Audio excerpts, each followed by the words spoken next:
La pierre de lune, partie 13, cinquième narration, le récit repris par Franklin Blake. Peu de mots suffiront pour compléter la narration empruntée au journal d'Ezra Jennings. En ce qui me concerne, j'ai seulement à dire que je m'éveillais dans la matinée du 26, parfaitement ignorant de tout ce que j'avais fait et dit sous l'influence de l'opium, depuis le premier moment où l'effet de la drogue dut se faire sentir, jusqu'à celui où j'ouvris les yeux dans le salon de Rachel. Je ne me crois pas tenu à rendre compte en détail de ce qui eut lieu après mon réveil. Je me bornerai à dire en gros que Rachel et moi, nous nous entendîmes à merveille avant qu'un mot d'explication eût été échangé entre nous. Je ne puis, ni Rachel non plus, assigner aucune cause à la rapidité de notre réconciliation. Monsieur et madame, daignez vous reporter à l'époque où vous vous aimiez passionnément, et vous saurez alors, aussi bien que je le sais moi-même, ce qui arriva après qu'Ezra Jennings eut fermé la porte du salon. Il n'y a pourtant pas d'indiscrétion à ajouter que nous eussions certainement été surpris par Mrs. Merridew sans la présence d'esprit de Rachel. Elle entendit le bruit des vêtements de la vieille dame dans le corridor et courut immédiatement à sa rencontre. J'entendis Mrs. Merridew dire « Eh bien, qu'y a-t-il » et Rachel lui répondre « L'explosion !» Mrs. Merridew se laissa aussitôt prendre par le bras et emmener dans le jardin, hors de la portée de l'imminente catastrophe. En revenant à la maison, elle me rencontra dans le hall et témoigna un vif étonnement des progrès que la science avait faits depuis le temps de sa jeunesse. « Les explosions, monsieur Blake, sont infiniment plus bénignes que lorsque j'étais jeune fille. Je vous assure que j'ai à peine entendu celle-ci, puis ensuite pas d'odeur qui me frappe en rentrant du jardin. Je dois une réparation à votre ami le médecin. Il n'est que juste de dire qu'il s'en est admirablement tiré. » Ainsi, après avoir vaincu M. Bruff et Betteredge, le bon Jennings triomphait aussi de Mrs. Merridew.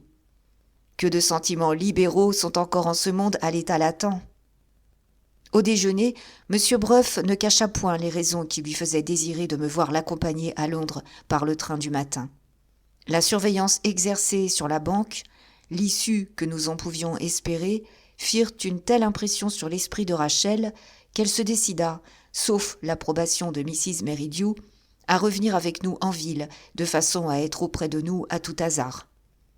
Mrs. Merridew se montra de l'humeur la plus accommodante et la plus facile après les ménagements infinis que la chimie et la physique avaient eus pour ses nerfs. Nous annonçâmes donc notre départ général à Betteredge. Je croyais qu'il aurait demandé de se joindre à nous, mais Rachel avait eu la prévoyance de charger notre vieux serviteur d'une occupation pleine d'intérêt pour lui. On lui avait confié le soin de remettre la maison en ordre, et, tout entier au sentiment de sa responsabilité domestique, il n'avait pas le loisir d'éprouver les accès de la fièvre d'enquête qui, sans cela, se fût probablement emparée de lui. Notre plus grand sujet de regret était la nécessité où nous nous trouvions de quitter si brusquement Ezra Jennings. Il fut impossible de le décider à nous accompagner.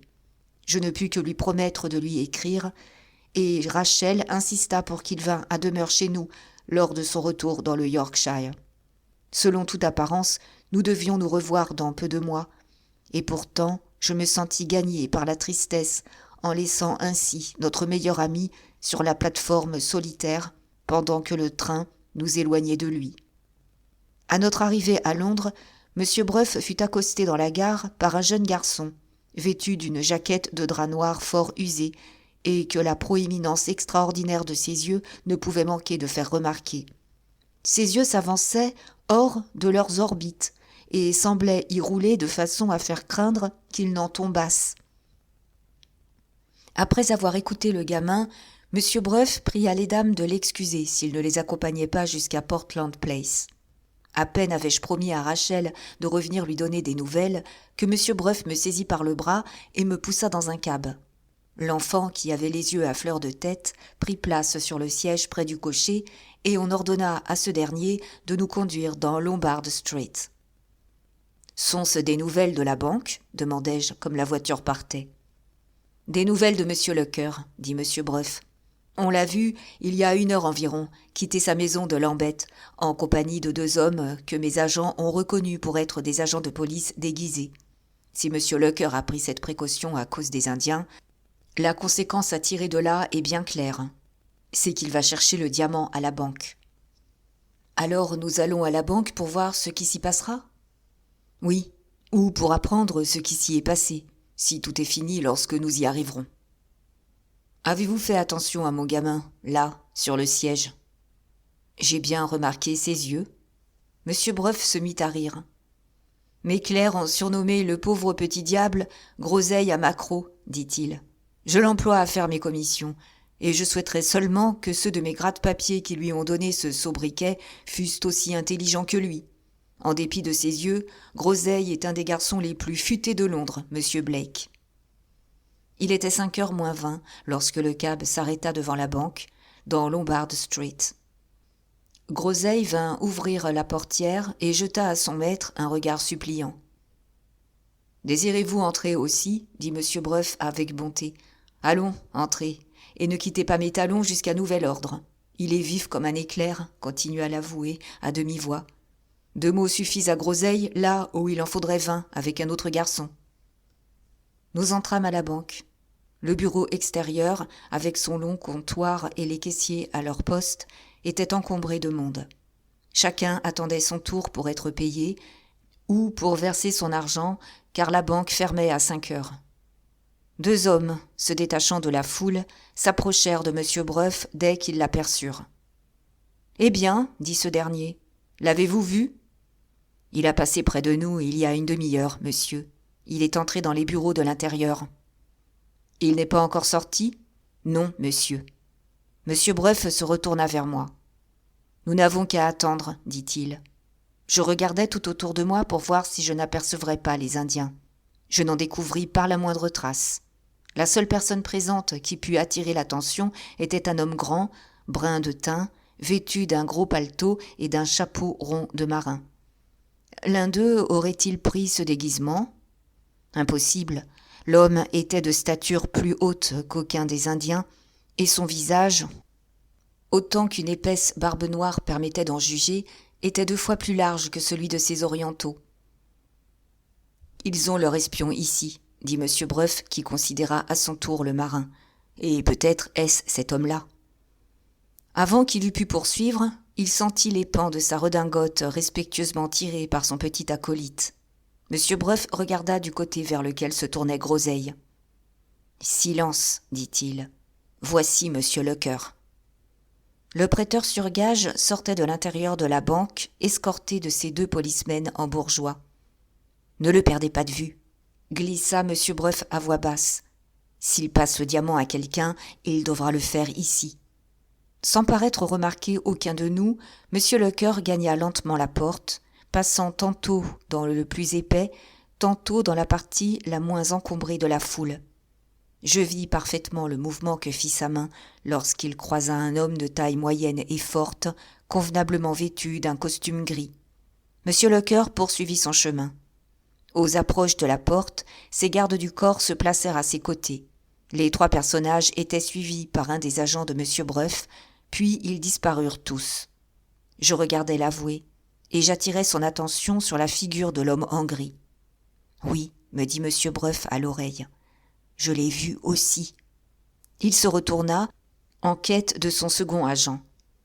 Nous ne pûmes découvrir cet homme. Il chercha également des yeux son petit gnome, mais Groseille avait disparu. « Que diable tout cela signifie-t-il » dit M. Breuf avec humeur. « Ils nous plantent là, tous 2, au moment où nous avons le plus besoin d'eux. » Le tour vint pour l'homme en gris de passer au comptoir. Il paya un chèque, reçut sa quittance et se disposa à sortir. « Que faire ?» demanda M. Breuf. « Nous ne pouvons descendre jusqu'à suivre cet individu. »« Moi, je le puis, » répondis-je. « Je ne le perdrai pas de vue pour 10 000 livres. »« En ce cas, repartit l'avoué, je ne vous perdrai pas de vue pour le double de cette somme. » « Jolie occupation, convenons-en. » Pour un homme dans ma position, murmurait-il tout en suivant les pas de l'étranger. Pour l'amour de Dieu, ne racontez jamais cela. C'en serait fait de ma réputation si on venait à le savoir. L'homme en gris monta dans un omnibus qui allait vers l'ouest de la ville. Nous y montâmes à sa suite. La jeunesse avait encore des réserves cachées chez M. Breuf.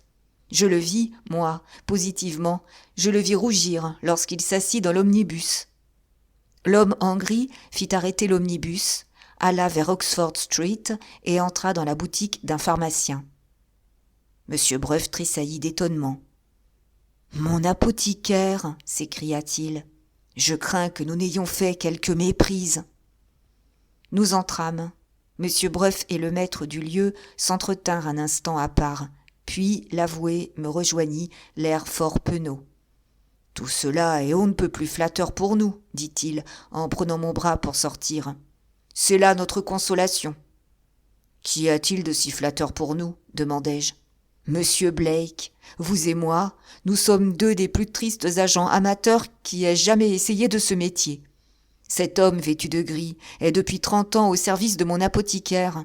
Celui-ci l'a envoyé à la banque payer son compte et il ne connaît pas plus l'existence de la pierre de lune qu'un enfant qui vient de naître. » Je demandai ce qu'il nous restait à faire. « Revenons à mon étude, » répondit M. Breuf. « Groseille et mon second affidé ont évidemment suivi quelqu'un d'autre. Espérons qu'eux, au moins, n'auront pas mis leurs yeux dans leurs poches. » Lorsque nous atteignîmes Gray's Inn Square, le second agent y était arrivé depuis un quart d'heure et nous attendait. « Eh bien, dit M. Breuf, quelles nouvelles nous apportez-vous ?»« Je regrette de dire, monsieur, que j'ai commis une erreur. J'aurais juré d'avoir vu M. Locker passer un objet à un vieux monsieur vêtu d'un paletot clair. Il se trouve que ce gentleman est un des fabricants de fer les plus considérés dans East Ship. »« Où est Groseille ?» fit M. Breuf avec une résignation forcée. L'homme eut l'air surpris. « Je n'en sais vraiment rien, monsieur. Je ne l'ai pas revu depuis que j'ai quitté la banque. » M. Breuf congédia l'agent.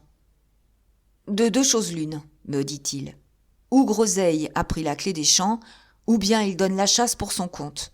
Que penseriez-vous de dîner ici, en courant la chance que le gamin rentre dans 1 heure ou 2 ?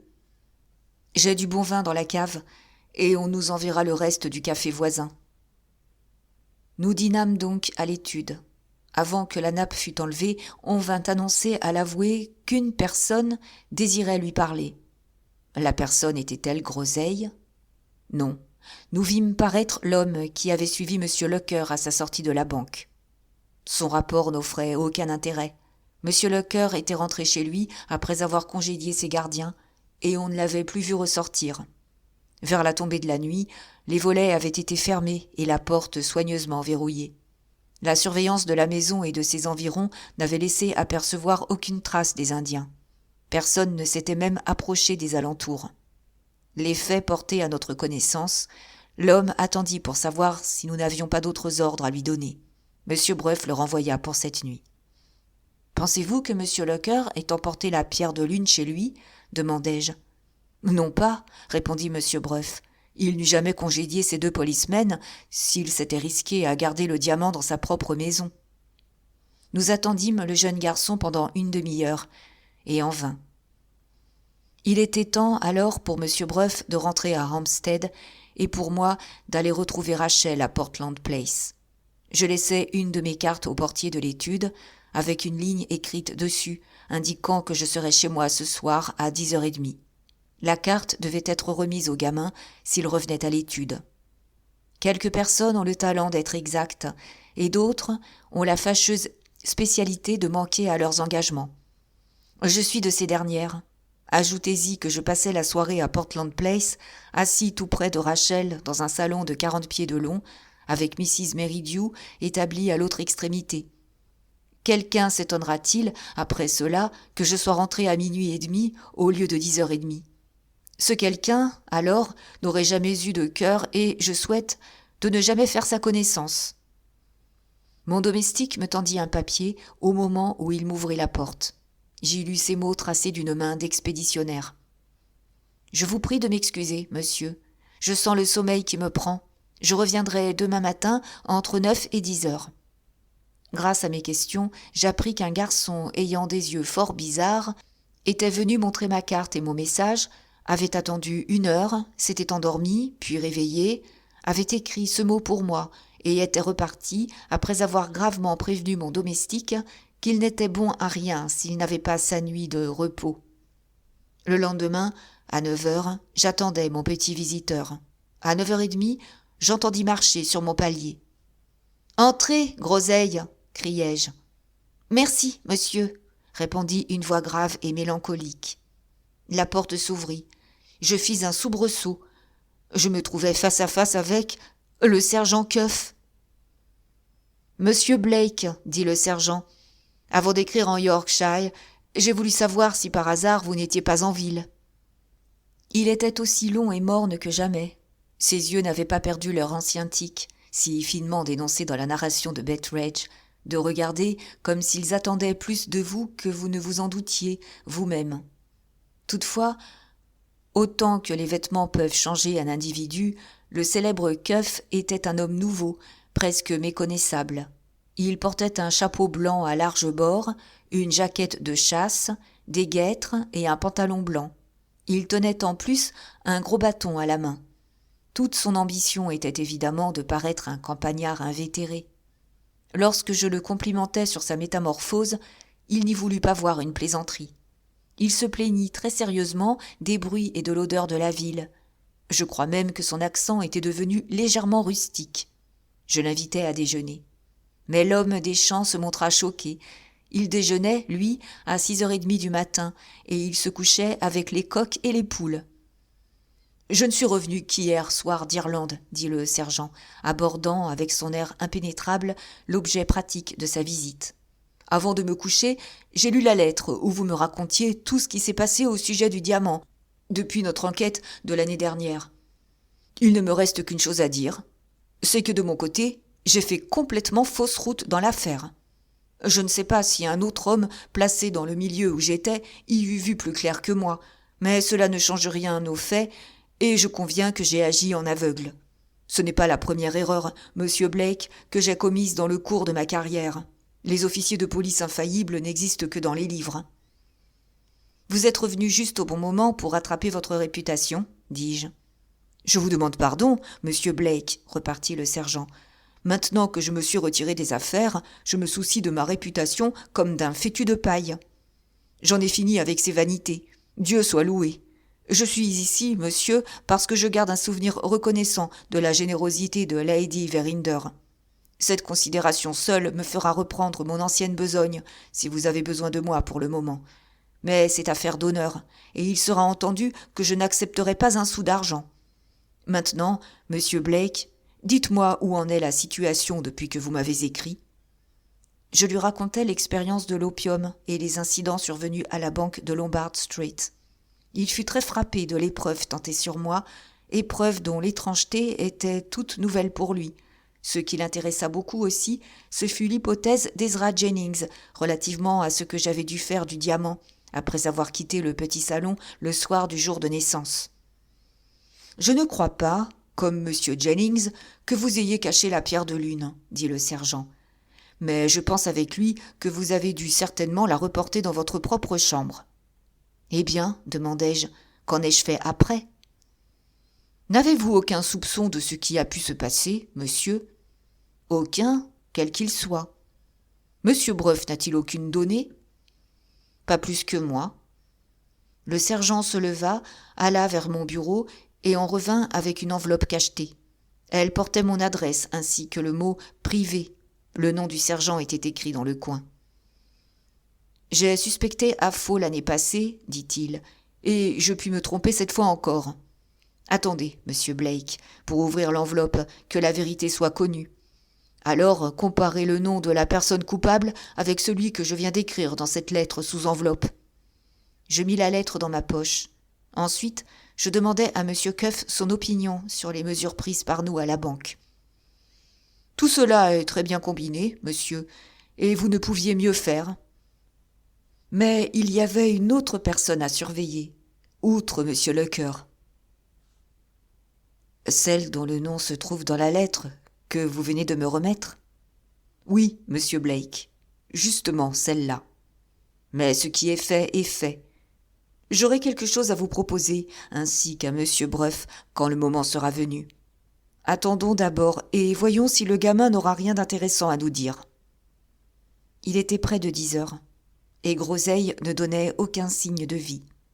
Le sergent parla d'autre chose. Il s'enquit de son vieil ami Betteredge et de son vieil adversaire, le jardinier. 1 minute de plus, et il serait évidemment passé à son sujet favori, la culture des roses, si mon domestique ne l'eût interrompu en me prévenant que le jeune garçon venait d'arriver. Lorsqu'on l'introduisit, Groseille s'arrêta au seuil de la chambre et regarda avec méfiance l'étranger qui se trouvait chez moi. Je lui dis d'approcher. « Vous pouvez parler devant ce gentleman, ajoutai-je. Il est ici pour m'aider de ses conseils, et je l'ai mis au courant de toute l'affaire. »« Sergent Cuff, fis-je, voici le garçon employé par monsieur Bruff. » Dans notre société moderne, une célébrité, quelle qu'elle soit, est une puissance. La réputation du grand Cuff était parvenue jusqu'aux oreilles même du petit Groseille. J'eus à peine prononcé ce nom illustre que les gros yeux de l'enfant roulèrent dans leurs orbites de façon à me faire craindre qu'ils ne tombassent sur le tapis. « Venez ici, mon garçon, dit le sergent, que j'entende un peu ce que vous avez à nous conter. » Groseille parut fasciné en voyant s'abaisser jusqu'à lui le grand homme, le héros de tant d'histoires fantastiques dont avaient retenti toutes les études des gens d'affaires de Londres. Il se plaça en face du sergent, les mains derrière le dos, dans l'attitude habituelle à tout néophyte interrogé au catéchisme. « Quel est votre nom ?» dit le sergent, qui commença par la première question du susdit catéchisme. « Octavius Guy, » répondit l'enfant. « À l'étude, on m'appelle Groseille, à cause de mes yeux. »« Octavius Guy, autrement dit Groseille, » poursuivit le sergent avec une gravité imperturbable. « Vous avez disparu hier de la banque. Qu'avez-vous fait, alors ?»« Avec votre permission, monsieur, je me suis mis à suivre un homme. »« Quel était-il ?»« Un homme très grand, monsieur, avec une forte barbe noire et vêtu comme un marin. »« Je me rappelle cet individu, dis-je en interrompant. Monsieur Bruff et moi, nous avons cru que c'était un espion employé au compte des Indiens. » Le sergent parut se soucier médiocrement de ce que monsieur Bruff et moi avions pu croire. Il continua à interroger Groseille. « Eh bien, dit-il, pourquoi avez-vous suivi le marin ? » Avec votre permission, monsieur Bruff désirait savoir si monsieur Lecœur passerait quelque chose à une personne en sortant de la banque. Or, je vis distinctement monsieur Lecœur passer un objet à l'homme à la grosse barbe. Pourquoi n'en avoir pas prévenu monsieur Bruff ? Je n'avais le temps de rien dire à personne, car le marin sortit en toute hâte. Et vous avez couru après lui, hein ? Oui, monsieur. Le sergent donna une petite tape d'amitié sur la tête de l'enfant. Groseille, lui dit-il, vous avez quelque chose dans votre jeune cerveau, et ce n'est pas du coton. Je suis vraiment très content de vous jusqu'ici. Le garçon rougit de plaisir. Monsieur Cuff poursuivit. Enfin, que fit le marin une fois dans la rue ? Il prit un cab, monsieur. Et vous, que fîtes-vous ? Je m'accrochai à la voiture par derrière, et je la suivis. Avant que le sergent eût pu poser une nouvelle question, on annonça le premier clerc de monsieur Bruff. Comme je ne voulais pas déranger le sergent au milieu de son interrogatoire, je reçus le clerc dans la pièce voisine. Il m'apportait de mauvaises nouvelles de son patron. L'agitation des 2 derniers jours avait été trop forte pour monsieur Bruff. Il s'était éveillé avec une attaque de goutte, se trouvait par suite retenu dans sa chambre à Hampstead et, au point critique où étaient parvenues nos affaires, ce contretemps lui était insupportable. Il s'inquiétait de me savoir sans conseil ou aide dans ces circonstances. Le clerc principal, homme expérimenté et de confiance, était donc chargé de se mettre à ma disposition et devait remplacer monsieur Bruff de son mieux. Je m'empressai d'écrire au vieux gentleman pour le rassurer. Je lui fis part de la visite du sergent et j'ajoutai qu'en ce moment, Groseille subissait un interrogatoire. Enfin, je promis à monsieur Bruff de le tenir au courant de tout ce qui se passerait dans la journée. Après avoir envoyé le clerc à Hampstead avec ma lettre, je retournai vers le sergent Cuff et le trouvai près de la cheminée en train de songer. « Je vous demande pardon, monsieur Blake, dit le sergent. J'allais justement vous faire prier de venir. Il n'y a pas de doute pour moi que ce garçon fort méritant, ajouta-t-il en caressant de nouveau Groseille, n'ait, lui, suivi la vraie piste. Malheureusement, monsieur, on a perdu un temps précieux parce que vous ne vous êtes pas trouvé chez vous hier soir à 10h30. Il ne nous reste maintenant qu'à faire demander sur le champ un cab. 5 minutes après, le sergent et moi, avec Groseille assis comme guide près du cocher, nous nous dirigions vers le côté est de la cité. « Un de ces jours, dit le sergent en désignant la fenêtre de devant du cab, ce garçon fera merveille dans ma profession. C'est le petit gaillard le plus subtil et le plus intelligent que j'ai rencontré depuis longtemps. Vous allez entendre le résumé de ce qu'il m'a conté de votre chambre. Vous étiez encore là, je crois, lorsqu'il nous a dit qu'il s'était accroché au cab pour le suivre. »« Oui. Alors, vous saurez que le cab alla de Lombard Street au quai de déchargement de la Tour. Le marin à la barbe noire descendit et s'adressa au munitionnaire du bateau à vapeur pour Rotterdam, qui devait partir le lendemain matin. Il demanda s'il pouvait prendre possession immédiate de sa cabine et y coucher le soir même. L'homme répondit que non, les cabines, les couchettes devaient toutes être nettoyées ce soir-là et aucun passager ne pourrait s'installer avant le lendemain. Le marin quitta le bateau et se dirigea vers le quai. Lorsqu'il se trouva dans la rue, le jeune garçon remarqua un homme vêtu comme un ouvrier aisé qui marchait de l'autre côté du chemin et ne perdait pas le marin de vue. Ce dernier s'arrêta devant un restaurant du voisinage et y entra. Groseille, ne comprenant rien encore à toutes ces allures, se mêla à un groupe d'autres garçons de son âge qui regardaient les bonnes choses exposées à la vitrine du restaurant. Il remarqua que l'artisan attendait aussi, mais toujours de l'autre côté de la rue. Au bout d'une minute, un cab s'approcha lentement et s'arrêta près de cet individu. L'enfant ne put distinguer nettement à l'intérieur du cab qu'une personne qui se pencha à la portière pour parler à l'ouvrier. Sans que je le lui ai fait dire, « Monsieur Blake, il m'a dépeint ce personnage comme ayant le teint basané d'un Indien. » Il devenait clair encore une fois que Monsieur Bruff et moi avions commis erreur sur erreur. Le marin à la barbe noire n'était évidemment pas un espion au gage de la conspiration indienne. Serait-ce là, par impossible, l'homme qui s'était emparé du diamant ? Peu après, reprit le sergent, le cab redescendit la rue. L'ouvrier traversa et entra dans le restaurant. Le garçon attendit jusqu'à ce qu'il se sentît fatigué et affamé, puis il entra à son tour. Il avait un shilling dans sa poche et dîna somptueusement d'un pâté d'anguille et d'un plum pudding, le tout arrosé d'une bouteille de ginger beer. Y a-t-il quelque chose qu'un gamin ne puisse pas digérer ? La solution de ce problème reste encore à trouver. Enfin, que vit-il dans le restaurant ? Dis-je. Eh bien, Monsieur Blake, il vit le marin qui lisait un journal à sa table et l'ouvrier qui en faisait autant à la sienne. La nuit tombait lorsque le marin quitta sa place. Avant de sortir, il jeta un coup d'œil méfiant dans la rue. L'enfant, n'étant qu'un enfant, n'attira pas son attention. L'artisan, lui, n'avait pas encore quitté la taverne. Le marin fit quelques pas sans cesser de regarder autour de lui et comme incertain du chemin qu'il comptait prendre.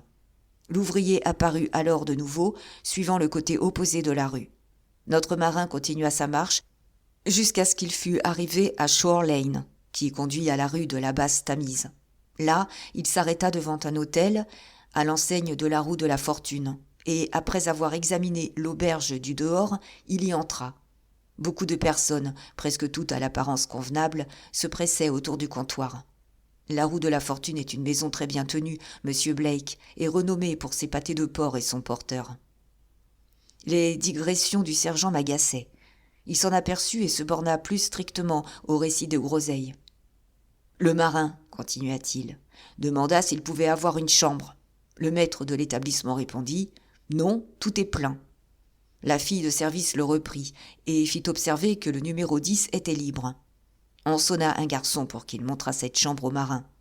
Presque au même moment, Groseille avait remarqué l'artisan parmi les gens qui entouraient le comptoir. Mais avant que le garçon des chambres eût répondu à l'appel, l'ouvrier avait disparu. On mena le marin à sa chambre. Ne sachant trop que devenir, Groseille eut le bon sens d'attendre et de voir s'il surviendrait du nouveau. En effet, il se passa un incident bizarre. On appela le maître du lieu et des voix irritées se firent entendre sur l'escalier. Puis on vit tout à coup reparaître l'artisan. Il était tenu au collet par le maître de la maison et, à la grande surprise de notre gamin, il présentait tous les signes de l'ivresse. L'aubergiste le jeta à la porte et le menaça de la police s'il se permettait de revenir. Voici, paraît-il, quelle était la cause de la querelle. On avait trouvé cet homme au numéro 10 et il avait insisté pour y rester, en déclarant, avec l'obstination particulière aux ivrognes, qu'il avait loué cette chambre. Était-il vraisemblable qu'un individu, peu d'instants auparavant en pleine possession de sa raison, eût été subitement pris de boisson ? Cela intrigua tellement Groseille qu'il ne put s'empêcher de courir après lui dans la rue.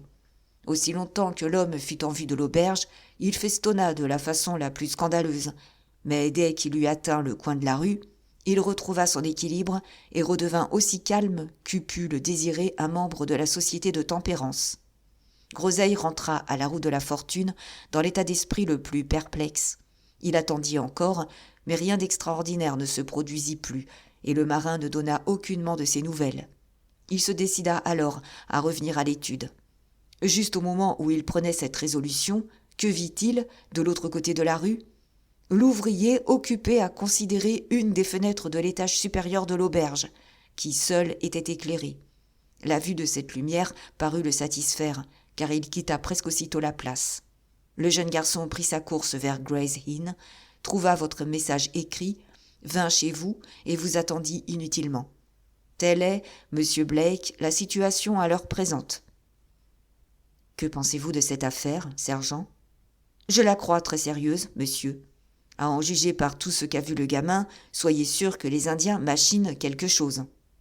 Vous avez raison, et le marin est celui qui a reçu le diamant des mains de monsieur Lecœur.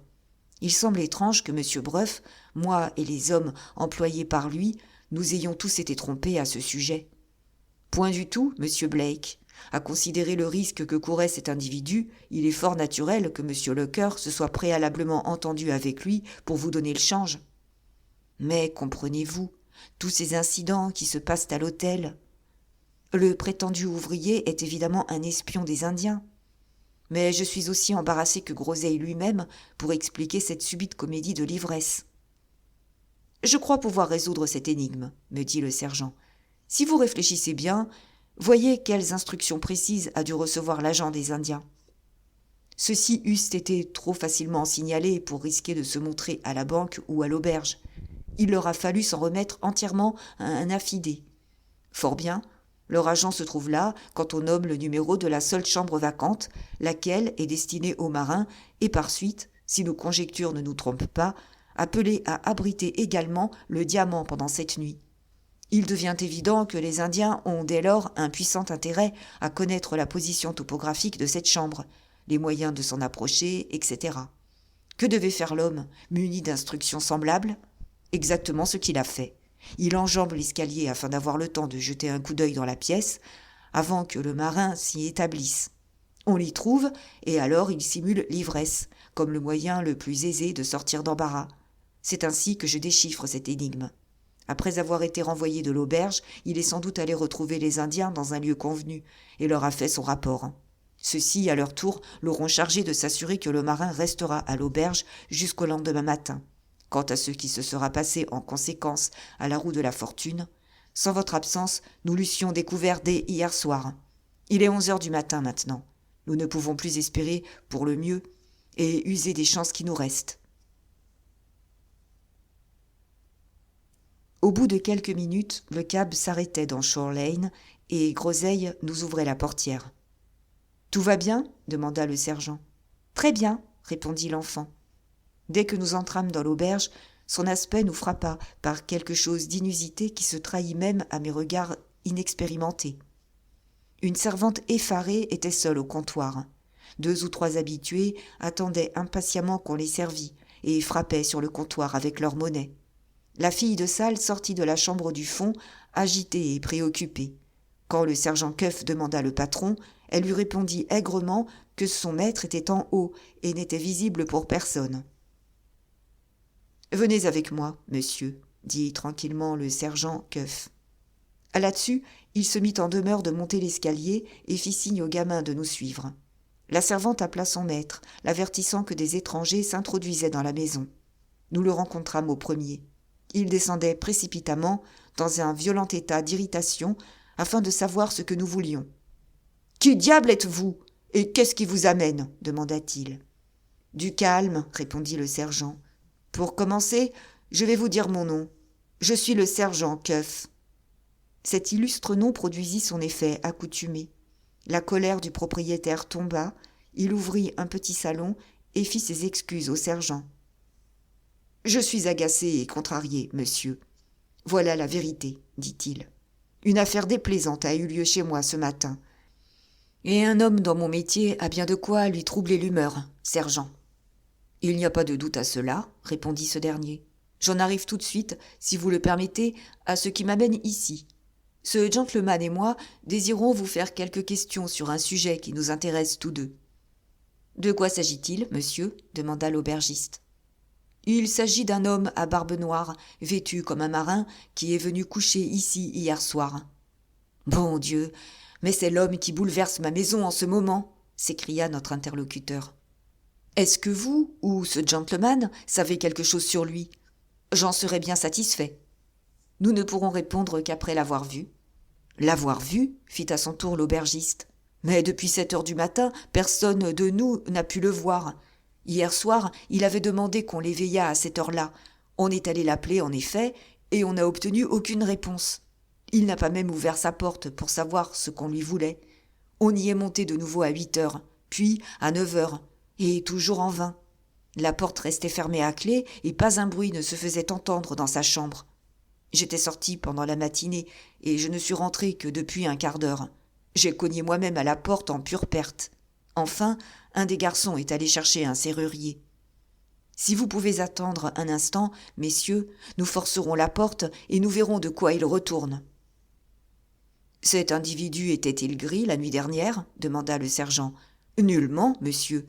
Je ne lui aurais pas donné une chambre dans ma maison. »« A-t-il payé son logement d'avance ? » ?»« Non. » »« Pouvait-il quitter sa chambre sans passer par la porte ? » ?»« La pièce est dans les combles, dit l'aubergiste. Mais dans le plafond est pratiquée une trappe qui conduit sur le toit. Puis, un peu plus loin dans la rue, il y a une maison vide en réparation. Pensez-vous, sergent, que le drôle ait pu sortir par là afin d'éviter de me payer ? Un marin, répondit le sergent, peut aisément avoir fait cette ascension, le matin de bonne heure, pendant que la rue était encore déserte. Ces hommes-là sont habitués à grimper et ils n'ont pas le vertige sur un toit de maison. Tandis qu'il parlait, on annonça le serrurier. Nous montâmes tous à l'étage supérieur. J'observai que le sergent restait plus grave et plus silencieux encore que de coutume. Je trouvais étrange aussi qu'après avoir engagé Groseille tout d'abord à nous suivre, il lui enjoignit d'aller attendre en bas jusqu'à notre retour. Le serrurier força la porte au bout de quelques minutes. Mais un meuble, placé à l'intérieur, formait une barricade que nous dûmes renverser en poussant la porte. L'aubergiste entra le premier. Le sergent et moi le suivîmes avec les autres assistants. Nous regardâmes tous vers le lit et tressaillîmes d'effroi. L'homme n'avait pas quitté la pièce. Il était tout habillé sur son lit. Sa figure enfoncée sous un oreiller blanc restait ainsi cachée à nos yeux. « Que signifie cela ?» dit, en montrant l'oreiller, le maître de la maison. Le sergent Cuff se dirigea vers le lit sans répondre et enleva l'oreiller. Le visage basané de l'homme apparut tranquille et placide. À peine avait-il la barbe et les cheveux un peu en désordre, mais les yeux, tout grands ouverts, étaient tournés avec un regard vitreux vers le plafond. Leur expression morne et fixe me glaça d'horreur. Je me détournai et j'allai vers la fenêtre ouverte. Les autres personnes, ainsi que le sergent, restèrent près du lit. « Il a eu une attaque », entendis-je dire à l'hôte. « Il est mort », répondit le sergent. « Envoyez chercher le docteur le plus voisin et faites venir la police. » Le garçon de salle partit pour remplir ses deux missions. Le sergent semblait retenu près du lit par une sorte de fascination étrange. Les autres personnes demeurèrent là, curieuses de savoir ce que le sergent Cuff allait faire. Je me remis à la fenêtre. L'instant d'après, je me sentis tiré doucement par les basques de mon habit et une petite voix murmura. « Regardez donc, monsieur !» Groseille avait pénétré dans la chambre. Ses yeux tremblaient dans leurs orbites, non de frayeur, mais de joie. Il avait fait une découverte pour son compte particulier. « Regardez donc, monsieur !» répéta-t-il. Et il me conduisait vers une table dans le coin de la chambre. Sur cette table était posée, toute ouverte, une petite boîte en bois, vide, et à côté d'elle se voyait de la ouate comme il y en a dans les écrins. De l'autre côté se trouvait une feuille de papier blanc déchirée, avec un cachet brisé en partie et une inscription encore parfaitement lisible. L'inscription disait ce qui suit. Déposé chez messieurs Bosch, Lisotte et Bush, par monsieur Septimus Lecœur, de Middlesex Place, Lambeth. Une petite boîte en bois, cachetée et renfermée dans cette enveloppe. Celle-ci contenant un objet de grand prix. La boîte, lorsqu'on la réclamera, ne devra être remise par messieurs Bush et Si que sur la demande personnelle de monsieur Lecœur. Cette inscription levait tous les doutes, sur un point au moins. C'était le marin qui, la veille, en quittant la banque, avait emporté la pierre de lune. Mon habit fut tiré d'air chef. Groseille réclamait encore mon attention. « Vol !» murmura le gamin, et il montra avec enthousiasme la boîte vide. « On vous avait donné l'ordre d'attendre en bas, dis-je. Allez-vous-en. »« Et assassinat !» ajouta Groseille, indiquant du doigt, avec une satisfaction plus vive encore, l'homme étendu sur le lit. La joie témoignée par cet enfant en présence d'un pareil spectacle offrait quelque chose de si choquant que je le pris par les épaules et le mis à la porte. Comme je franchissais le seuil de la porte, j'entendis M. Cuff demander où j'étais. Il vint à ma rencontre et me força à le suivre jusqu'au pied du lit. « Monsieur Blake, dit-il, regardez la figure de cet homme. Son visage est déguisé, et en voici la preuve. » Il désignait du doigt une mince ligne d'un blanc livide qu'on apercevait vers le front du mort et qui séparait sa peau à l'aspect bronzé de ses cheveux légèrement en désordre. « Voyons un peu ce qu'il y a là-dessous, » ajouta le sergent. Et il saisit brusquement les cheveux d'une main bien assurée. Mes nerfs reçurent une telle secousse que je m'éloignai de nouveau du lit. Le premier objet qui frappa ma vue, à l'autre bout de la chambre, fut l'incorrigible Groseille, perché sur une chaise. Il suivait des yeux par-dessus la tête des assistants, chacun des gestes du sergent. « Il lui ôte sa perruque !» dit Groseille, plein de compassion pour ma position qui me privait de cet intéressant spectacle.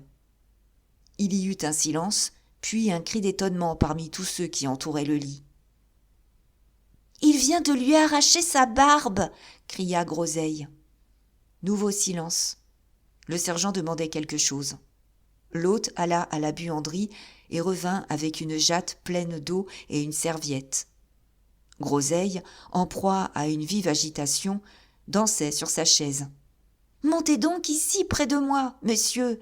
Voici qu'on débarbouille sa figure. » Tout à coup, le sergent fendit la foule des assistants et s'avança droit vers moi, l'horreur peinte sur le visage. « Revenez près du lit, monsieur, » commença-t-il à me dire. Puis, me regardant de plus près, il s'arrêta. « Non, » reprit-il, « ouvrez d'abord la lettre cachetée que je vous ai remise ce matin. » Je déchirai l'enveloppe. « Lisez le nom, monsieur Blake, écrit dans l'intérieur. » Je lus le nom. C'était celui de Godfrey Ablewhite. « Maintenant, dit le sergent, venez avec moi et regardez l'homme étendu sur ce lit. » Je m'avançai, et au premier coup d'œil, je reconnus Godfrey Ablewhite. 6e narration, due au sergent Cuff. Chapitre 1. À Franklin Blake, Esquire. Dorking, Surrey, 30 juillet 1849. Monsieur, je vous prie d'agréer mes excuses pour avoir tardé à remettre entre vos mains le rapport que je vous avais promis de rédiger. J'ai voulu que ce document fût aussi complet que possible, et j'ai rencontré un certain nombre d'obstacles que la patience et le temps pouvaient seuls écarter. J'espère avoir atteint maintenant le but que je me proposais. Vous trouverez dans ce travail des réponses, sinon à toutes les questions, du moins à la plupart des questions qui vous vinrent à l'esprit à propos de feu M. Godfrey Abelwhite, la dernière fois que j'eus l'honneur de vous voir. Je me propose de vous dire, en premier lieu, ce qu'on sait de la manière dont votre cousin trouva la mort, en ajoutant à ce fait quelles conclusions et inductions que les événements nous permettent d'en tirer. Je m'efforcerai, en second lieu, de vous faire part de mes découvertes concernant la vie que menait M. Godfrey avant, pendant et après l'époque où vous et lui séjourniez auprès de feu Lady Verinder. Nous commencerons par la mort même de votre cousin. Chapitre 2. Il me paraît prouvé, sans l'ombre d'un doute, d'abord qu'on a tué M. Abelwhite pendant son sommeil, ou dès son réveil, en pressant avec force un oreiller contre sa face, puis que les personnes coupables de ce crime sont les 3 Indiens, et que le but poursuivi et atteint était de rentrer en possession du diamant nommé la pierre de lune. Les faits qui viennent à l'appui de cette conclusion ont été relevés les uns à la suite de l'examen de la chambre de l'auberge, les autres par l'enquête du coroner. Lorsqu'on força la porte de la chambre, le gentleman décédé fut trouvé mort, avec l'oreiller de son lit sur le visage. Le docteur qui vint l'examiner, instruit de cette circonstance, décida que le procès-verbal pouvait constater la mort par étouffement, c'est-à-dire meurtre commis par une ou plusieurs personnes pressant un oreiller sur les voies respiratoires du défunt, jusqu'à ce que mort s'ensuivît par la congestion des poumons. Maintenant, arrivons au mobile du crime. Une petite boîte vide fut trouvée ouverte sur la table de la chambre, en même temps qu'un papier cacheté portant une inscription. Monsieur Lecœur a reconnu lui-même la boîte, le cachet et l'inscription. Il déclare que la boîte contenait le diamant désigné sous le nom de la pierre de lune, et il avoue avoir remis cette boîte, ainsi cachetée, à M. Godfrey Abelwhite, revêtu alors d'un déguisement, dans l'après-midi du 26 juin dernier. La conséquence de tout ce qui précède est que le vol du diamant a été le mobile du meurtre. J'aborde à présent la façon dont le crime a dû être commis. En examinant la chambre, haute de 7 pieds seulement, on a trouvé ouverte une trappe pratiquée dans le plafond et qui donnait accès sur le toit de la maison. L'échelle courte, placée habituellement sous le lit et dont on se servait pour arriver à la trappe, fut trouvée appuyée contre l'ouverture, de manière à permettre à une ou plusieurs personnes de sortir de la chambre par cette issue. Dans la porte de la trappe elle-même, on découvrit une large entaille faite apparemment par un instrument très tranchant et juste à côté du verrou destiné à fermer la porte de l'intérieur de la chambre. De cette façon, une personne du dehors avait pu tirer le verrou sans bruit et s'introduire dans la chambre, seul ou aidé par un complice qui l'avait fait glisser par l'ouverture de cette trappe, le peu de hauteur de la pièce facilitant cette descente. Tout concourt donc à établir qu'un ou plusieurs assassins sont entrés subrepticement par cette voie. Quant à la manière dont ces individus ont pu parvenir au toit de la taverne, il faut noter qu'il y avait un peu plus loin, dans la rue, une maison vide et en réparation. Une longue échelle qui allait du pavé jusqu'au toit de la maison avait été laissée là par les ouvriers. Quand ceux-ci revinrent à leur ouvrage le 27 au matin, la planche destinée à fixer l'échelle contre le mur et à empêcher qu'on ne s'en servît était enlevée. Ils la trouvèrent à quelques pas de là. Quant à la possibilité d'effectuer ce trajet aérien sans risquer d'être aperçu de la rue, on a sur ce point le témoignage du policeman chargé de la surveillance nocturne dans Shore Lane. Il déclare ne passer que 2 fois par heure dans cette rue. Les habitants de ce quartier témoignent aussi que c'est un des lieux les plus calmes et les plus solitaires de la ville de Londres. Il est donc permis d'en inférer qu'avec un peu de prudence et de présence d'esprit, un homme pouvait accomplir ces diverses ascensions sans crainte d'être découvert. On a acquis la preuve qu'une fois arrivé sur le toit de la maison, il était facile à un individu, en se couchant à plat ventre, de forcer l'ouverture de la trappe et que, dans cette position, le parapet du toit le dissimulait au regard des passants. Passons à la personne ou aux personnes qui ont commis le crime. On sait 1. Que les Indiens avaient un puissant intérêt à s'emparer du diamant. 2. Il est plus que probable que l'individu signalé par Octavius Guy comme ayant l'air d'un hindou et que cet enfant vit causer à la portière du cab avec l'homme vêtu en ouvrier était un des 3 conjurés indiens. 3. Il est avéré que ce même ouvrier n'a pas perdu M. Applewhite de vue pendant toute la soirée du 26 et qu'on le trouva, avant que M. Godfrey Applewhite l'eût occupé, dans la chambre de ce dernier, ce qui, à raison des circonstances, fait présumer qu'il se livrait à une investigation de la pièce.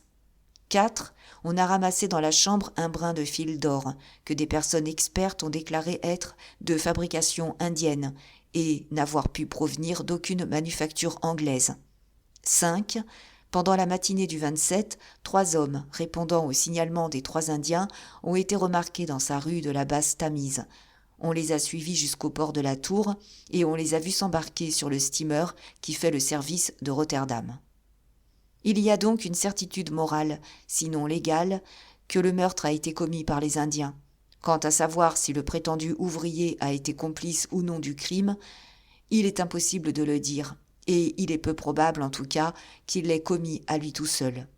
Réduit à lui-même, il lui était difficile, sinon impossible d'étouffer M. Applewhite, de beaucoup le plus grand et le plus robuste des deux, et cela sans qu'une lutte ou des cris eussent été entendus. Une servante, qui couchait dans la pièce voisine, n'a rien entendu.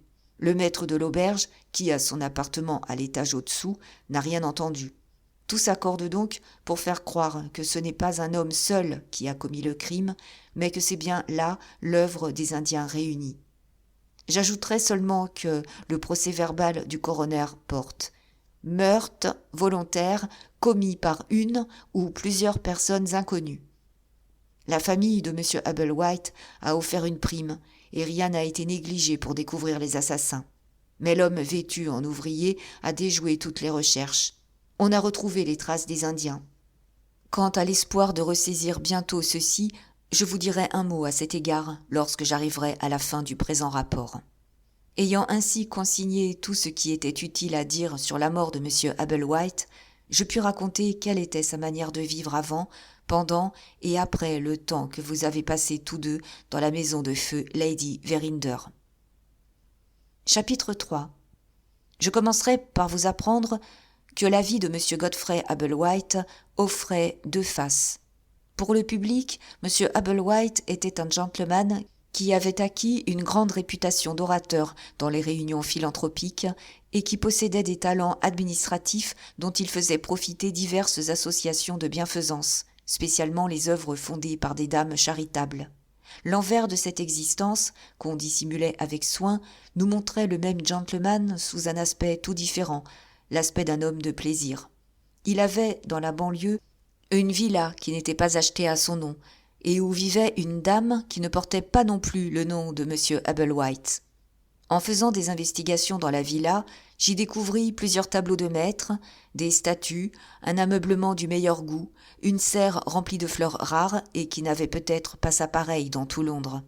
Mes recherches relativement à la dame m'apprirent qu'elle possédait des bijoux dignes des fleurs de la serre. Elle avait aussi des voitures et des chevaux qui ont obtenu un succès mérité au parc parmi les connaisseurs les plus à même d'apprécier l'élégance d'un carrosse et la beauté d'un attelage. Rien d'extraordinaire jusqu'ici. La villa et la dame sont passées dans les mœurs à Londres, et je devrais m'excuser de vous les faire même remarquer. Mais ce qui, à ma connaissance, n'est pas tout à fait aussi habituel, c'est que non seulement toutes ces belles choses existaient, mais encore qu'elles étaient payées. Les tableaux, les statues, les fleurs, les diamants, les chevaux et les voitures n'entraînaient pas, à mon infinie surprise, un centime de dette avec eux. Quant à la villa, elle avait été achetée et payée au nom de la belle dame.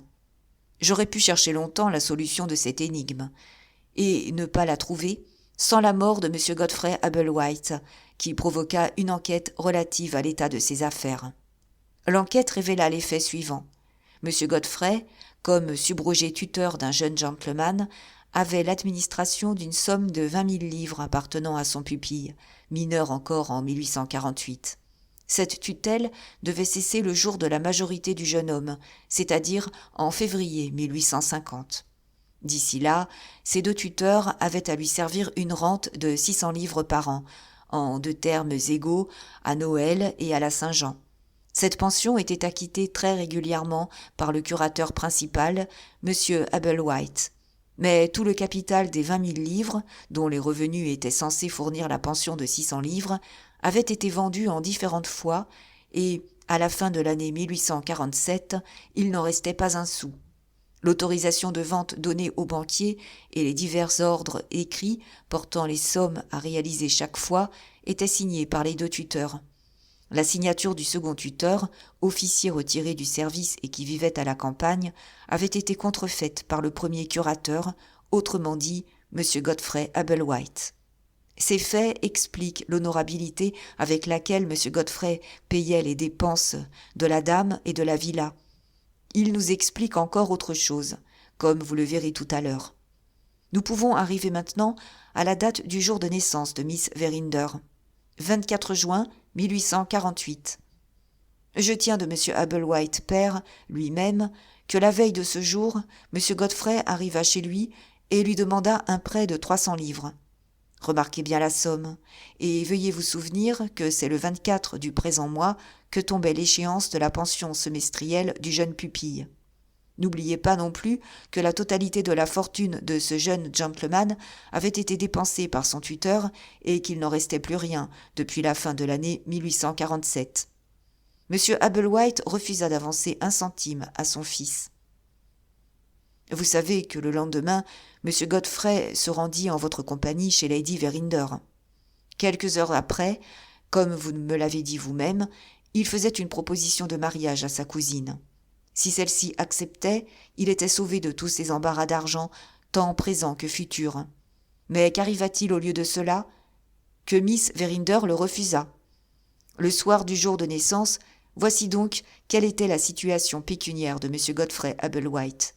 Il lui fallait à tout prix 300 livres pour le 24 du présent mois, et il devait rembourser 20 000 livres en février 1850. Faute de trouver ces 2 sommes, il était un homme déshonoré. Dans cet état de choses, que se passe-t-il ? Vous poussez à bout M. Candy, le docteur, par vos plaisanteries sur la médecine, ce à quoi il riposte par un tour de son métier. Il fait du laudanum l'instrument de sa vengeance. Après en avoir préparé une dose dans une petite fiole, il confie le soin de vous l'administrer à M. Godfrey Abel-White, qui a avoué la part prise par lui dans l'affaire, comme vous le verrez raconté ci-dessous. M. Godfrey se prête d'autant plus volontiers à cette mystification qu'il a souffert lui-même de vos réparties piquantes pendant le cours de la soirée. Il se joint à Betteredge pour vous engager à boire un peu d'eau-de-vie mêlée d'eau avant de vous coucher. Il y glisse secrètement la dose de laudanum et vous buvez le mélange comme si c'était un grog ordinaire. Transportons-nous maintenant, s'il vous plaît, dans la maison de M. Lecœur à Lambeth. Permettez-moi d'ajouter, en guise de remarque, que M. Breuf et moi avons trouvé le moyen d'arracher à l'usurier l'aveu complet de la vérité. Nous avons contrôlé soigneusement le récit qu'il nous a adressé, et le voici tout à votre service. Chapitre 4. Le 23 juin 1848, fort tard dans la soirée, M. Lecœur fut surpris par la visite de M. Godfrey Abel-White. Il éprouva une surprise encore plus grande lorsque ce gentleman exhiba la pierre de lune. À la connaissance de M. Lecœur, aucun particulier en Europe ne possédait un diamant semblable. M. Godfrey Abel-White avait 2 modestes propositions à faire par rapport à ce magnifique joyau. Premièrement, M. Lecœur serait-il assez obligeant pour l'acheter ? Deuxièmement, si M. Lecœur n'était pas en mesure d'en faire l'acquisition, voudrait-il se charger de le vendre comme commission et en attendant, consentirait-il à verser une somme considérable à titre d'avance ? M. Lecœur pesa le diamant, s'assura de son aloi et procéda à son estimation avant de répondre un seul mot. La pierre, en faisant la part du défaut qui diminuait sa valeur, fut estimée par lui à 30 000 livres. Ce résultat obtenu, M. Lecœur entr'ouvrit les lèvres et posa une question. « Comment vous êtes-vous donc procuré cela ?» 7 mots seulement, mais 7 mots qui en disaient plus que de gros volumes. M. Godfrey commença une histoire. M. Lecœur rouvrit la bouche et cette fois ne laissa échapper que 4 paroles.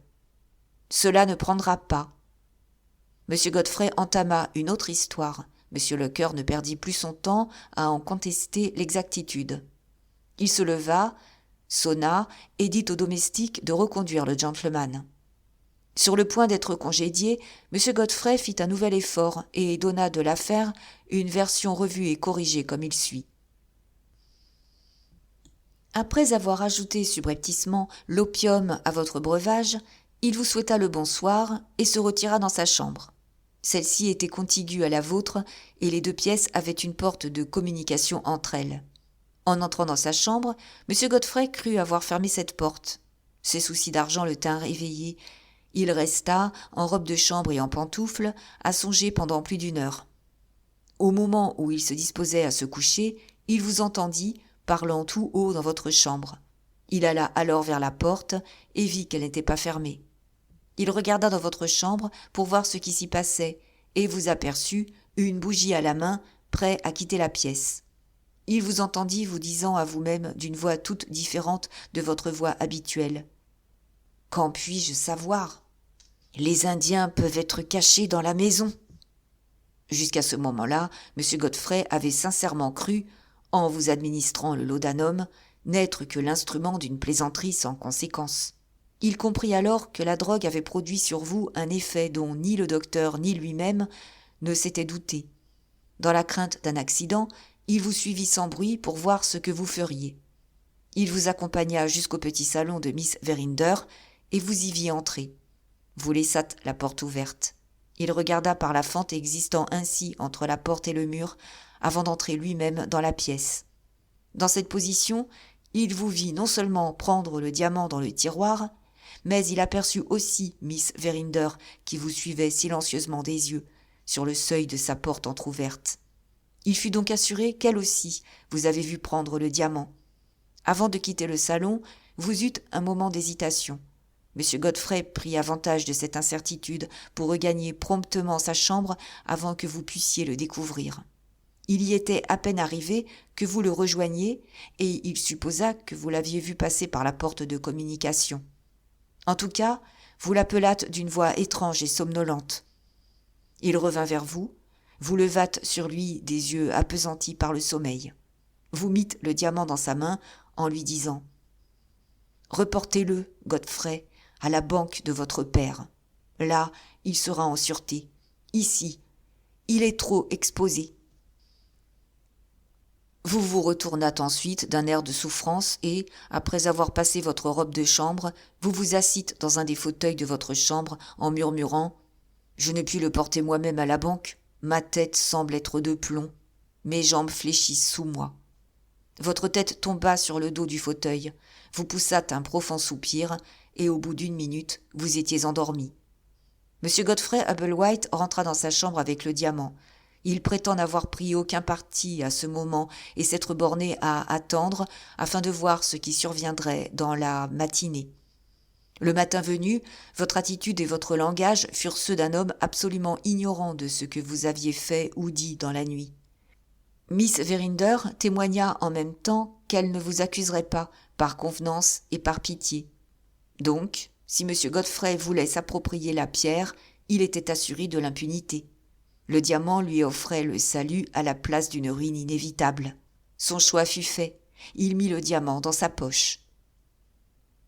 Chapitre 5. Telle est l'histoire que, poussé par la nécessité, votre cousin raconta à M. Lecœur. M. Lecœur la tint pour vraie, et d'autant plus facilement que, selon lui, M. Godfrey était trop sot pour l'avoir inventée. M. Breuf et moi tombâmes d'accord que cette raison avait son prix. Il s'agissait maintenant de savoir ce que M. Lecœur allait décider par rapport au diamant. Il proposa les conditions suivantes comme les seules moyennant lesquelles il consentirait à se mêler de ce qui, même dans son milieu d'affaires véreuses, lui paraissait une entreprise pleine de risques et de périls. M. Lecœur prêterait à M. Abelwhite la somme de 2000 livres, à la condition que la pierre de lune lui serait remise en gage. Si, dans un délai d'1 an, M. Ablewhite payait à M. Locker la somme de 3 000 livres, il rentrerait en possession de la pierre. Si, au contraire, M. Godfrey était hors d'état de dégager le joyau à l'époque indiquée, le diamant serait regardé comme appartenant à M. Locker, et celui-ci, en ce cas, ferait généreusement abandon à M. Godfrey de certains billets échus qui portaient sa signature et se trouvaient actuellement entre les mains de l'honnête usurier. Inutile de dire que M. Godfrey repoussa avec indignation ces exorbitantes propositions. Là-dessus, M. Locker lui tendit le diamant en lui souhaitant le bonsoir. Votre cousin alla jusqu'à la porte, puis il revint. Quelle assurance emporterait-il que cette conversation resterait absolument secrète entre lui et son honorable ami ? M. Locker ne pouvait rien affirmer. Si M. Godfrey avait accepté ces conditions, M. Locker devenait pour lui un complice dont la discrétion lui était acquise. Puisque les choses se passaient autrement, M. Locker ne pouvait plus être guidé que par ses propres intérêts. Si quelque déplaisante enquête avait jamais lieu, comment pouvait-on espérer que M. Locker irait se compromettre en faveur d'un homme qui refusait de traiter avec lui ? En recevant cette réponse, M. Godfrey agit comme le font tous les animaux, humains ou non, lorsqu'ils sont pris au piège. Il considéra l'ensemble de sa position avec désespoir. La date du mois gravée sur un calendrier bien apparent frappa ses yeux. On était au 23 de juin. Le 24, il devait, comme tuteur, payer à son pupille 300 livres, et il ne connaissait aucun moyen de se procurer cette somme, sauf celui que lui offrait M. Locker. S'il n'avait pas été dans une situation si embarrassée, il eût porté le diamant à Amsterdam et l'eût transformé en un article de vente facile en le faisant tailler en plusieurs pierres séparées. Au point où en étaient les choses, il ne lui restait qu'à accepter les conditions de M. Locker. Après tout, il aurait 1 année à sa disposition pour trouver les 300 livres. Et 1 année vous donne bien du temps. M. Locker rédigea sur-le-champ le petit acte nécessaire et lorsqu'il fut signé, remit 2 chèques à M. Ablewhite. L'un, portant la date du 23 juin, était de 300 livres. L'autre devait être touché 1 semaine plus tard pour le solde restant de 1 700 livres. Vous savez déjà comment le diamant fut confié au banquier de M. Locker et le traitement que subirent ce dernier et M. Godfrey de la part des Indiens. L'événement qui survint ensuite dans l'existence de votre cousin concerne Miss Verinder. Il lui fit une seconde proposition de mariage, puis, après avoir été agréé, il consentit sans peine à la rupture de l'union projetée. M. Bruff a pénétré un des motifs de son facile acquiescement. Miss Verinder n'était qu'usufruitière de la fortune de sa mère, et il devenait impossible d'emprunter 20 000 livres sur des revenus seulement. Mais, me direz-vous, il eût pu trouver sur cette fortune au moins le moyen de dégager le diamant de chez M. Locker. Oui, c'était faisable, et encore en admettant que sa femme et les tuteurs de celle-ci consentissent à le laisser disposer, dans un but inconnu, de plus de la moitié de ses revenus dès la première année de son mariage. Cette difficulté écartée restait celle de la dame de la villa, qui avait appris ses projets matrimoniaux. Une superbe femme, monsieur, et de celles qui n'entendent pas la plaisanterie. Une femme au nez aquilin et au teint clair. Pleine du plus profond mépris pour M. Godfrey Ablewhite, elle garderait ce sentiment pour elle si son sort était convenablement assuré. Dans le cas contraire, gare à sa langue. Il ne fallait pas plus compter sur l'usufruit de Miss Verinder pour y trouver de quoi acheter le silence de la dame, que pour emprunter 20 000 livres. Votre cousin ne pouvait donc réellement songer à se marier dans une semblable position. Vous n'ignorez pas qu'il tenta la chance auprès d'une autre héritière et que la question d'argent fit encore manquer son mariage. Vous avez su également le legs de 5 000 livres que lui fit, peu après, une des nombreuses créatures du sexe faible dont cet homme séduisant avait su s'attirer l'admiration et les bonnes grâces. Les événements nous ont prouvé que ce legs causa sa mort tragique. J'ai su que, lorsqu'il hérita des 5 000 livres, il se rendit à Amsterdam. Là, il conclut tous les arrangements pour la taille de la pierre de lune. Il revint déguisé et, sous ce costume, alla dès le lendemain dégager le diamant. Les 2 associés convinrent, par prudence, de laisser passer quelques jours avant de retirer le joyau de la banque. S'il avait pu ensuite se rendre avec son butin à Amsterdam, il lui restait le temps nécessaire pour faire tailler le diamant et en disposer avant le mois de février 1850, époque de la majorité de son pupille. Vous jugerez par là des motifs puissants qu'il avait pour courir de pareils risques. Si jamais homme dut jouer son va-tout, c'était bien lui. Je veux vous rappeler, avant de finir mon rapport, qu'il reste encore une chance de mettre la main sur les Indiens et, par conséquent, de rentrer en possession du diamant. Nous avons tout lieu de croire que ces conjurés sont actuellement à bord d'un vaisseau de la Compagnie des Indes, frété pour Bombay. Ce bâtiment, sauf accident, ne doit toucher dans aucun port sur sa route. Et les autorités de Bombay, déjà prévenues par des dépêches, se tiennent prêtes à visiter le navire dès sa première apparition dans leur port. J'ai l'honneur, cher monsieur, de me dire votre très obéissant serviteur, Richard Cuff, ancien sergent de la police active, Scotland Yard, Londres. 7e narration. Lettre écrite par M. Candy. Freising Hall, mercredi 26 septembre 1849. Cher Monsieur Franklin, vous ne devinerez que trop la triste nouvelle que j'ai à vous transmettre en trouvant si incluse votre lettre adressée à Ezra Jennings et que je vous renvoie sans qu'elle ait été ouverte. Il est mort dans mes bras mercredi dernier, au lever du soleil. Ne m'accusez pas de vous avoir laissé ignorer que sa fin approchait. Il m'avait défendu expressément de vous en prévenir. Je dois à M. Franklin Blake, me disait-il, quelques jours vraiment heureux. Ne l'affligeons pas, M. Candy, ne troublons pas son bonheur. Ses souffrances, jusqu'aux 6 dernières heures de sa vie, furent terribles à voir. Dans les intervalles de rémission, lorsque son esprit conservait sa netteté, je le conjurais de me nommer quelques-uns de ses parents auxquels je puisse écrire. Il me demanda pardon de s'y refuser, même vis-à-vis de moi, et il ajouta, sans amertume, qu'il désirait mourir oublié comme il avait vécu. Il maintint sa résolution jusqu'au bout.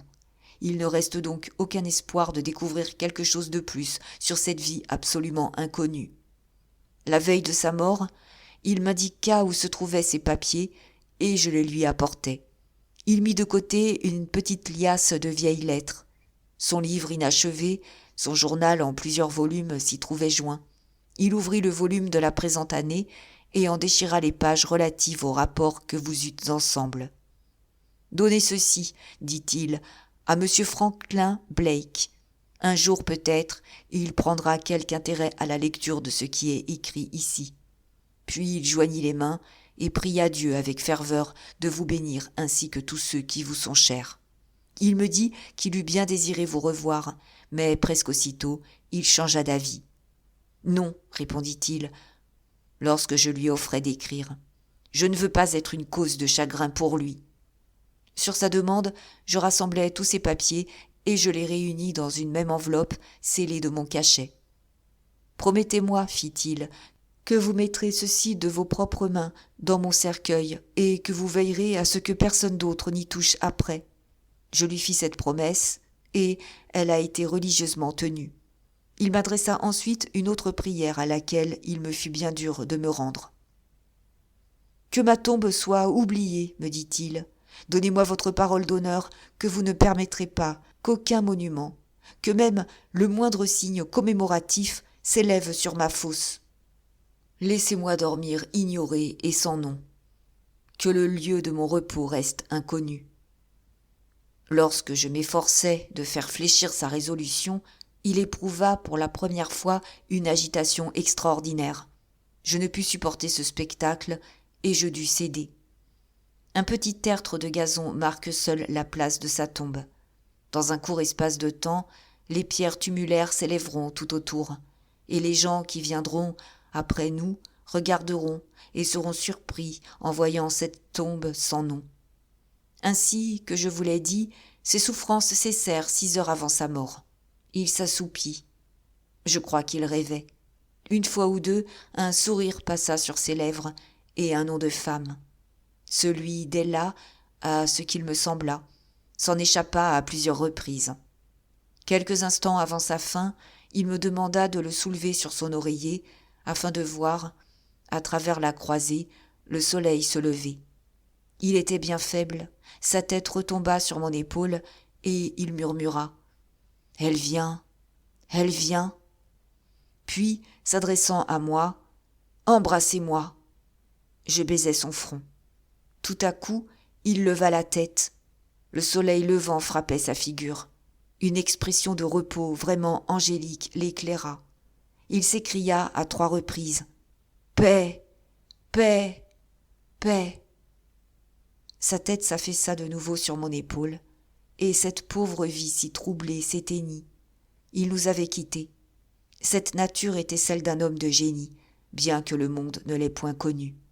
Il supporta courageusement une dure existence, et avec le caractère le plus doux et le plus tendre que j'aie jamais rencontré. Sa perte me laisse bien solitaire. Je ne me suis jamais senti tout à fait remis depuis ma maladie, et souvent je pense à abandonner ma profession. Peut-être qu'une absence pour suivre un traitement d'eau m'aidera à retrouver la santé perdue.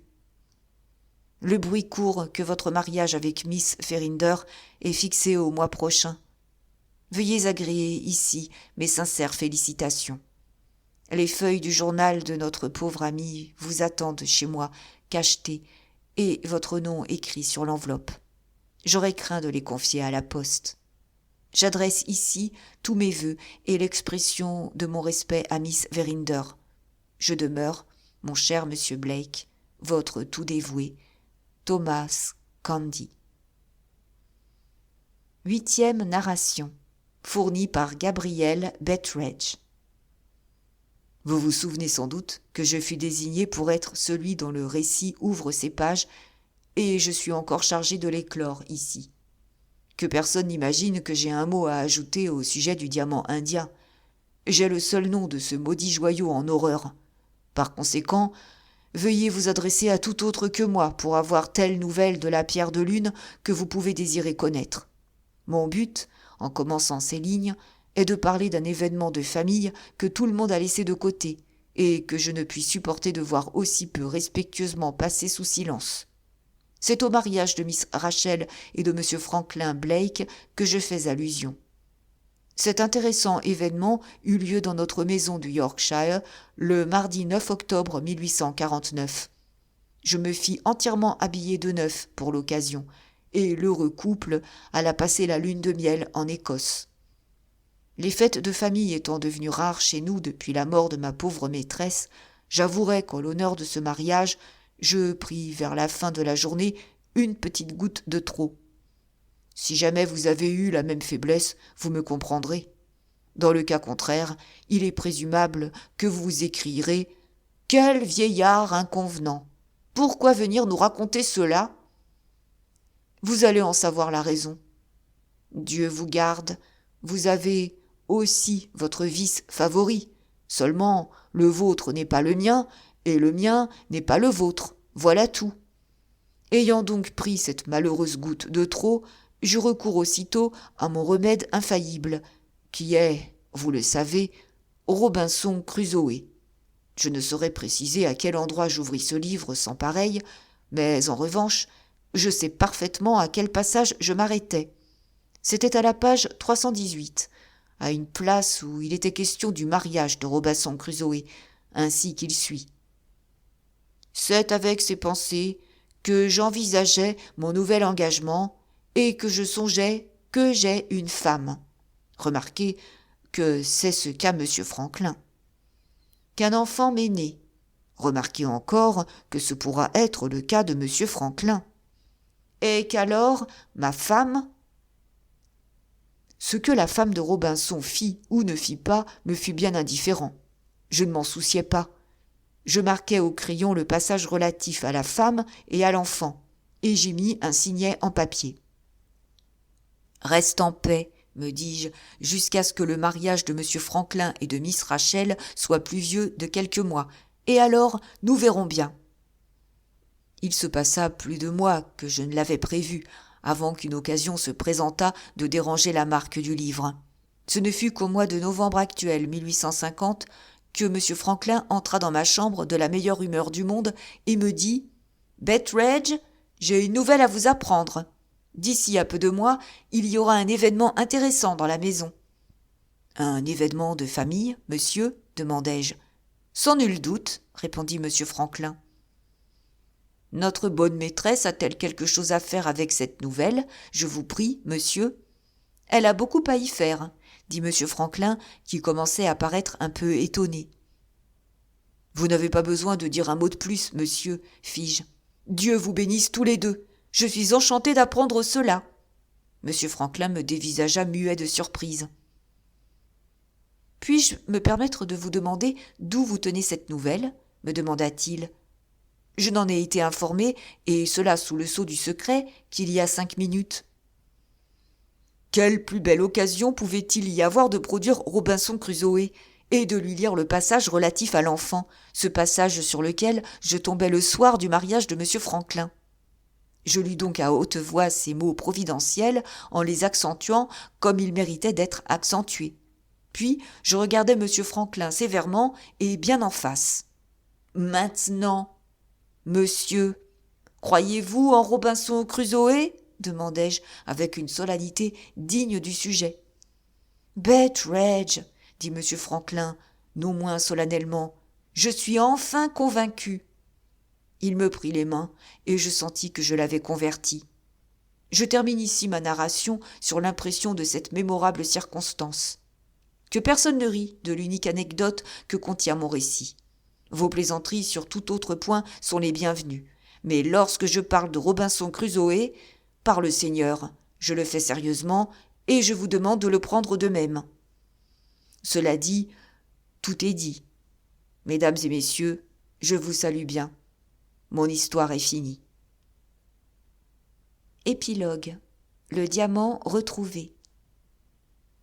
Chapitre 1. Rapport de l'agent employé par le sergent Cuff, 1849. Le 27 juin dernier, je reçus du sergent Cuff l'ordre de suivre 3 hommes, soupçonnés de meurtre et paraissant être des Indiens. Le matin même, on les avait vus sur le quai de la Tour au moment où ils s'embarquaient à bord du paquebot en partance pour Rotterdam. Je quittais Londres par un bateau à vapeur d'une autre compagnie qui partait le matin du jeudi 28. Arrivé à Rotterdam, je parvins à joindre le commandant du paquebot de la veille. Il m'apprit qu'en effet les Indiens avaient été ses passagers, mais seulement jusqu'à Gravesend. Une fois là, l'un d'eux avait demandé à quelle heure on serait à Calais. Sur la réponse qui lui fut faite que le bateau était à la destination de Rotterdam, l'orateur de la bande manifesta sa surprise et sa contrariété de l'erreur que lui et ses compagnons avaient commise. Ils étaient prêts à faire le sacrifice du prix entier de leur place si seulement le capitaine consentait à les débarquer tout de suite. Prenant compassion de leur qualité d'étrangers et n'ayant aucune raison pour les détenir, le capitaine demanda une chaloupe et les 3 Indiens quittèrent le bord. Cette manœuvre avait été évidemment préméditée, dans le but de faire perdre leurs traces. Aussi revins-je sur-le-champ en Angleterre. Je quittai le paquebot à Gravesend et j'y découvris que les Indiens étaient retournés à Londres. Là, je suivis leur piste jusqu'à Plymouth, où l'on m'informa qu'ils avaient fait voile, 2 jours auparavant, sur le Beaulieu Castle, vaisseau de la Compagnie des Indes qui allait droit à Bombay. En recevant cette nouvelle, le sergent Cuff s'arrangea de façon à en instruire sur l'heure les autorités de Bombay afin que le vaisseau pût être, dès son entrée dans le port, visité par la police. Cette précaution prise, ma participation à l'affaire était terminée et je n'ai rien appris depuis. Chapitre 2. Rapport fait par le capitaine, 1849. Le sergent Cuff m'a demandé de consigner par écrit divers faits concernant 3 hommes, soupçonnés d'être des hindous et qui prirent passage l'été dernier sur le navire le Beaulieu Castle, frété à destination directe de Bombay et placé sous mon commandement. Ces hindous nous rejoignirent à Plymouth. Tant que dura la traversée, je n'entendis faire aucune plainte sur leur compte. Ils avaient la cabine de l'avant du bateau et j'eus moi-même peu d'occasion de les remarquer. Pendant la dernière partie de notre voyage, nous eûmes la mauvaise chance de rencontrer une accalmie pendant 3 jours et 3 nuits dans les parages de la côte indienne. Je n'ai pas le journal du bord sous les yeux et je ne pourrais préciser le degré de latitude et celui de longitude où nous nous trouvions. Quant à notre position, je sais que les courants nous poussaient plutôt vers la terre et que lorsque le vent s'éleva, nous gagnâmes en 24 heures le port de Bombay. Toute personne ayant navigué sait que la discipline d'un vaisseau se relâche toujours un peu pendant un calme plat. Quelques gentlemen parmi nos passagers firent descendre les chaloupes et s'amusèrent soit à ramer, soit à nager, lorsque la fraîcheur des soirées leur permit ce délassement. Les bateaux eussent dû ensuite être amarrés solidement à leur place accoutumée. Au lieu de cela, on se borna à les suspendre le long des flancs du navire. Énervés par la chaleur et par l'ennui de se voir ainsi arrêtés, les officiers et les hommes d'équipage prenaient leur besogne peu à cœur. Pendant la 3e nuit, les hommes de veille ne virent ni n'entendirent rien d'insolite.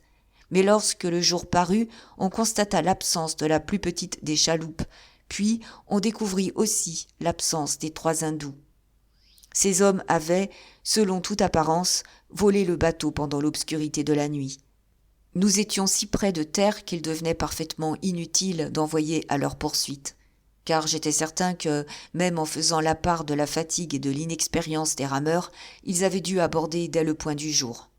Arrivé à Bombay, j'y appris pour la première fois la cause de l'empressement de mes passagers à saisir la première occasion de quitter le vaisseau. Je ne pus que présenter aux autorités le même exposé des faits que je donne ici. Les magistrats me blâmèrent d'avoir permis ce relâchement dans la discipline du navire, et je leur en offris mes excuses ainsi qu'aux possesseurs du bâtiment. Depuis lors, je n'ai eu aucune nouvelle des 3 hindous, et il ne me reste rien à ajouter ici. Chapitre 3. Extrait d'une lettre de M. Murthwaite adressée à M. Bruff, 1850. Avez-vous conservé quelques souvenirs, mon cher monsieur, d'une sorte de sauvage avec qui vous eûtes occasion de dîner en ville, à Londres, pendant l'automne de 1848 ? Permettez-moi, en ce cas, de vous rappeler que cet individu se nommait Murthwaite, et que vous et lui eûtes une longue conversation ensemble après le dîner. Il s'agissait dans cet entretien d'un diamant indien nommé la pierre de lune, et nous parlâmes d'une conspiration ourdie en vue de s'emparer du joyau.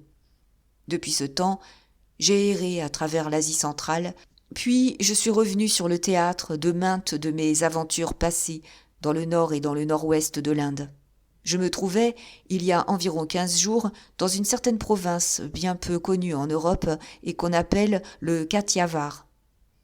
Il m'arriva là une aventure à laquelle, tout incroyable que cela peut paraître, vous êtes personnellement mêlé ou intéressé. Dans les régions sauvages du Kathiawar, et vous saurez jusqu'à quel point elles méritent ce nom, lorsque je vous aurai dit que les laboureurs eux-mêmes ne vont aux champs qu'armés jusqu'aux dents, la population est fanatiquement dévouée à la religion hindoue, à l'ancien culte de Brahma et de Vishnu.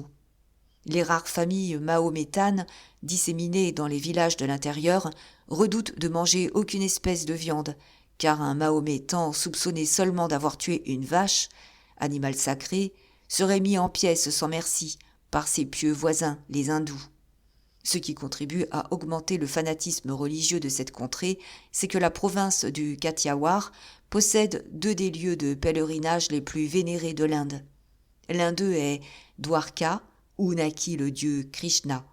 L'autre est la cité sacrée de Somnath, qui fut saccagée et détruite au XIe siècle par Mahmoud de Ghizni, le conquérant mahométan. Me trouvant pour la seconde fois dans ces régions romanesques, je résolus de ne pas les quitter sans jeter encore un coup d'œil sur les magnifiques ruines de Somnath. Quand je formais ce projet, j'étais à environ 3 jours de marche à pied de la cité sainte. Je n'étais pas depuis longtemps sur la route de Somnath lorsque je remarquai que d'autres personnes, par groupe de 2 ou de 3 individus, semblaient prendre la même direction que moi. Je me fis passer pour un hindou bouddhiste d'une province éloignée qui allait en pèlerinage. Il est inutile de dire que mon costume répondait au rôle que je me donnais. Ajoutez-y que je parle la langue du pays aussi bien que la mienne, que je suis assez maigre et assez basané pour tromper sur mon origine européenne, et vous comprendrez que je me joignis aisément à mes compagnons de route, non comme un des leurs, mais comme venant d'une autre partie de l'Inde. Le second jour de route, Le nombre des hindous avait augmenté par centaines, et le troisième, des milliers de voyageurs s'acheminaient tous vers la cité de Somnath. Un léger service que je fus à même de rendre à un des pèlerins me mit en rapport avec des brahmines de haute caste. J'appris d'eux que cette multitude se rendait à une grande cérémonie religieuse qui devait avoir lieu sur une montagne à peu de distance de Somnath. La solennité était en l'honneur du dieu de la lune et serait célébrée de nuit. La foule rendait notre marche plus difficile à mesure que nous approchions du lieu de la cérémonie, et la lune était levée depuis longtemps lorsque nous arrivâmes à la montagne. Mes amis hindous possédaient quelques privilèges spéciaux qui leur permettaient d'approcher de la chasse. Ils m'offrirent gracieusement de les accompagner. Arrivés au lieu où elle était placée, un rideau suspendu à 2 arbres admirables nous dérobait sa vue. En avant de ces arbres s'étendait une sorte de plate-forme naturelle sur laquelle nous attendîmes, mes amis hindous et moi. Au bas de la montagne se déroulait le plus magnifique panorama dont la nature et l'homme aient jamais fait les frais. Les plans inclinés des collines se perdaient dans une prairie verdoyante où 3 rivières venaient se rejoindre. D'un côté, les gracieux méandres de ces cours d'eau s'étendaient aussi loin que la vue pouvait atteindre, tantôt visibles, tantôt cachés au regard par un rideau d'arbres. De l'autre côté, l'océan dormait immobile dans le calme de la nuit. Peuplé ce paysage de milliers de créatures humaines, toutes vêtues de blanc, qui gravissent les flancs de la montagne, débordent dans la plaine et suivent les rives sinueuses des cours d'eau. Enfin, éclairer cette halte de pèlerins par les flammes rougeâtres des torches et des lanternes, inondant de leur lumière ces masses innombrables. Ajoutez-y encore, dans un ciel sans nuages, le pur éclat d'une lune de l'Orient, et vous aurez une faible idée du spectacle sur lequel mes regards s'attachaient du haut de la montagne. Une musique plaintive, exécutée par des flûtes et des instruments à cordes, ramena mon attention vers la chasse voilée.